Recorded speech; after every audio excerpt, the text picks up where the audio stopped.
Hi, this is Debbie. Thanks for stopping by. Today we're going to whittle away at our stash again. I'm on a mission this year to try to get as much of my stash done as possible, whittled down. So I came across these things while I was going through my stuff. And I don't know about y'all, but do you collect these things? They're like tags. These were from Michael's, I think. And this was, I don't know, on clearance somewhere. Doesn't say. But yeah, I collect them and I also make them. These are from die cuts that I made from like cereal boxes and all kinds of different things, oatmeal. But yeah, I collect them and I make them and I don't use them. So, what I'm going to do is I'm going to use them today. And one of the ways that I wanted to use them, I thought was a pretty cool idea. I also have a lot of yarn. A lot of yarn and string and, you know, this kind of stuff. This is not everything. This is just a few of the ones that I have, and I just made some cardboard things and wrapped them around so that I could store them close by and then put the bigger skeins of yarn away. So I actually have a video on how I did this. If you want to see it, I'll link it below. But what I was thinking of, since I have a lot of yarn and I have a lot of these tags, they're different shape tags, but they're still tags to me anyway. I mean, I don't know what y'all call them, but for me, they're tags. And so what I decided was I would use them together. And I started making a few things I thought were pretty darn cool. Check this out. Now, this is what I did so far. I used glue stick. This is Scotch Create glue stick. And I also tried Elmer's glue on this one. And you notice it's warped. Okay. Whenever you use a liquid glue, a PVA, and with paper, because this is paper, even though it's stiffer than paper, you are going to have some kind of warping. Now, if I put something on top of this for a little bit, it will go flat. I'm pretty darn sure of that. But this is not completely dry, and neither is this, but I wanted to show them to you. This was my thought process for these. I think that these are really cute. And if you don't like the color of yarn that you have, then I have a solution for that too. What I did was, let's see, I used some, this is on paper. This is paper that I found at a thrift store. I think it was Goodwill, but I'm not sure. And it's kind of like a linen almost. It's very strong type of paper, and I've had it for years, and I still haven't used it. You know that one of those. And they are smaller than a normal piece of paper, so that's good. So what I thought what I could do was take a piece of it, use some gesso. This is the gesso that I use. Let me show you. This is the gesso that I use. And here's the UPC for it. And I can link it down below. I got mine on of course, Amazon, because I use it a lot, and it was a really good price. I think it was like it was a sale going on, I think, for like Black Friday or something. So anyway, what I did was, I'm just using part of this because this is, the idea was to use the front, to do this on the front of our junk journals. Wouldn't that be the bomb diggy? Let's see. This is one that I made out of cardboard, but the idea is to put it on on top of your first page. I mean, you could do it on any page actually, but I was thinking for the cover. And this one actually is being, I'm making it for Halloween. I'm going to be doing other things to it. It'll be fun. So it's not completely dry yet, but the idea was I'm not going to use the whole thing. I'm just going to cut it out and use this part for it. But that was mainly the idea behind all of this, was to make covers that had yarn on it. Now, using gesso on yarn is not a pretty sight, and I'm going to show you because I want you to see how I did it so that you can do it, okay?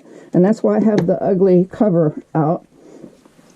And what I did was, first of all, this is one that I bought, and it rusted nicely. Isn't that cool, the way it rusted in the package? It's been in the package for a very long time. I have no idea how long it's been in there. Like I said, I buy these things and then I don't use them. I mean, I don't know about you, but it's been sitting in my stash for quite a while. And I wanted to use my stash up. So this is just one that I just did recently, just within the last half an hour. And I used my glue stick and I just glued it down, okay? And so I knew that I didn't want to use these colors because I wanted it to be a different color. So what I wanted to show you was using gesso. And when you're using gesso on yarn, especially, yarn is very absorbent. So you have to be very careful. And what I did was I literally dabbed, whatever, to get it on here. And I would highly suggest that you put it in a different container instead of your main container, because all these little hairs from the yarn will come apart and they will go into your vessel, whatever your vessel is. Okay. I was afraid this wasn't dry yet. And I've been using this pokey tool non-stop. I love this thing. It's part of a set that I got. It's supposed to be for clay, for working with clay, but I've been using it as my pokey tool for years now, and it's great. It's wood. Does it have? No, it doesn't have any name brand on it, but I got it from Amazon, of course. I'll put a link down below if I can find it. But yeah, so what you need to do is you need to gingerly dab at this and try to get it on as best you can. But the point is, after you have it one solid color, okay, then you can paint it any color that you want. I mean, you could paint this straight away if you wanted to.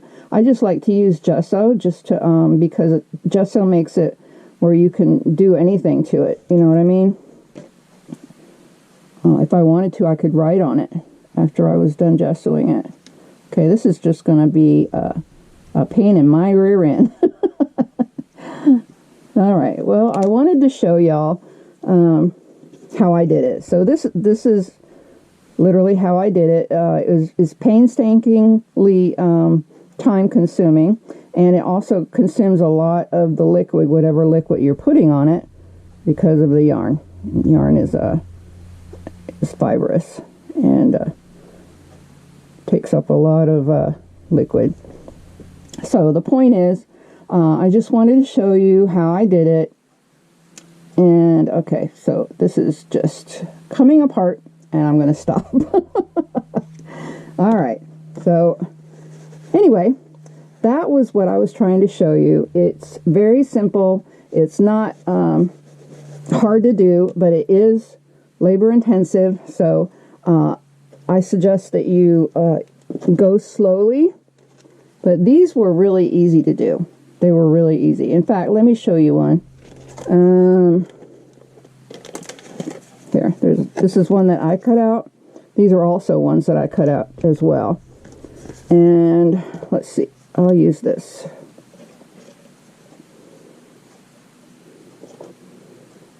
Here's an end. Okay. That's not a very long one, is it?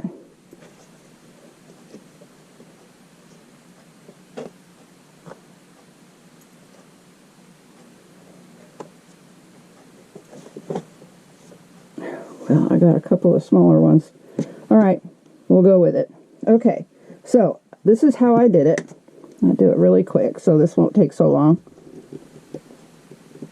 I put this glue stick on here, and this is really good glue stick, I have to tell you.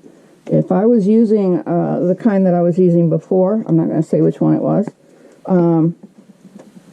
but it would have dried by the time I got all of these down, literally. Let me get my pokey. Okay.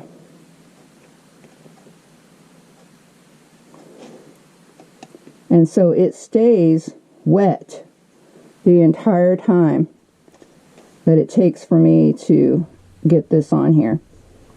And I think that's pretty darn cool. That's why I switched over to this. And I'm very loyal. And I'm not sponsored in any way. It's just something I truly enjoy using. You know how we are. We get used to using something, and it takes a world event for us to change our mind for anything else, you know. But yeah, I like using this. So basically that's it. This is how I did it. You can use your fingers if you want. I'm just going to stop at 2 rows because I mean, you've seen what I did.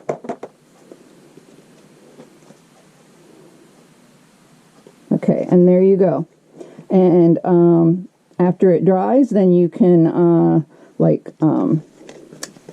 you can put a stamp in the middle here. Let me get a stamp real quick. I'll show you.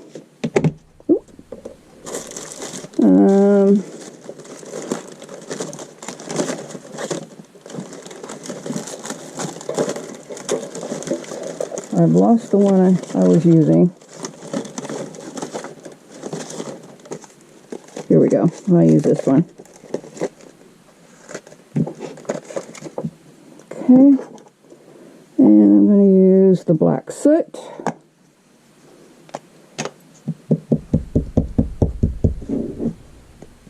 I just wanted to show you what it would look like.